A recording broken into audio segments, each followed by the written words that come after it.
যুবলীর কথা কি বলছিলেন?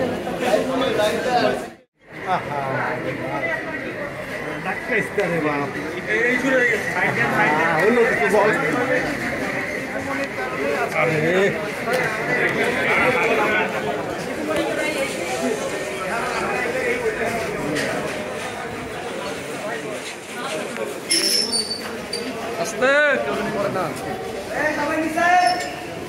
আবার একটু বলেন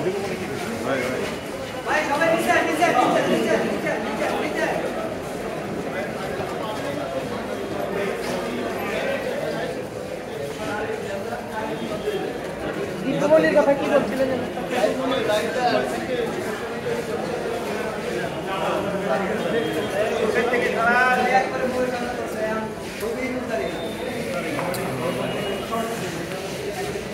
ভাই আপনারা এইভাবে মোবাইল নিয়ে বুঝছেন আমাদের ছবি করতে গেলেন না। অপশনা অ্যাকচুয়ালি এটা তো উনি যে পিটিশনটা দিলেন সেটা হলো আপনার এটা আসলে কন্ট্রাডিক্টরি হয়ে যায় ওনার নিজের ইয়ের ভিতরে, কারণ উনি একই পিটিশনের ভিতরে জেল কোর্টের বিধান অনুযায়ী ওনাকে ডিভিশন চাইলেন, আবার সেটার ভিতরে আবার জামিন চাইলেন। তাহলে আপনি চাইলেন কোনটা?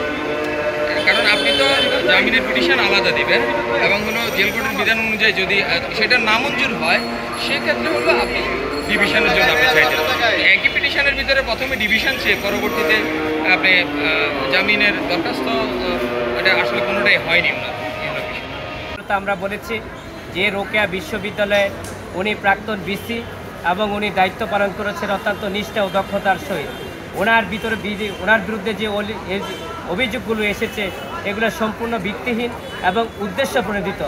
আমি হচ্ছে একজন বুদ্ধিজীবী এবং আমি একজন ভিসি এবং সর্বোচ্চ অথরিটি হিসাবে আমি দায়িত্ব পালন করেছি।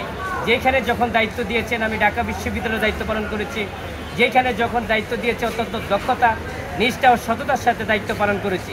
আমার বিরুদ্ধে আজকে যে অভিযোগ হয়েছে যে উনি ভিসি যখন দায়িত্বে ছিলেন তো কোনো অনিয়ম করেছেন এবং সেই যে অভিযোগগুলোর ব্যাপারে প্রসিকিউশনের পক্ষ থেকে দুদকের পক্ষ থেকে কোনো সুনির্দিষ্টভাবে অভিযোগ দাখিল করতে পারে নাই, শুধু বলেছেন উনি এই ঘটনার সাথে সম্পৃক্ত।